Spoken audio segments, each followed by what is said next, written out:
सोलापूर जिल्ह्यातील कुर्डुवाडी रेल्वे स्टेशनवर उदयद्रावक घटना घडली आहे। दारुड्या आणि निर्दयी बापानं पोटच्या मुलीला धावत्या मालगाडी समोर ढकलून स्वतःही आत्महत्या करण्याचा प्रयत्न केलाय। प्राथमिक माहितीनुसार मुंबई येथून हा व्यक्ती निघाला होता। धाराशिव जिल्ह्यातील उमरगा इथं हा निघाला होता। कुर्डुवाडी रेल्वे स्थानकावर ही हृदयद्रावक घटना घडली।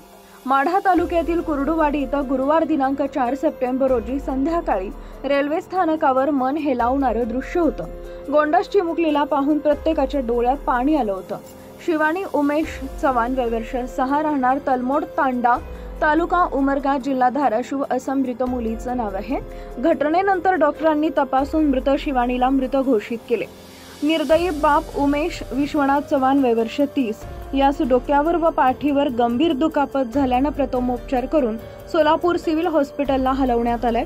सोलापूरच्या सिव्हिल हॉस्पिटलमध्ये अतिदक्षता विभागात उपचार सुरू आहेत। लोहमार्ग पोलिसांनी उमेश यादव यावर खुनाचा गुन्हा दाखल केला असून पुढील तपास सुरू आहे।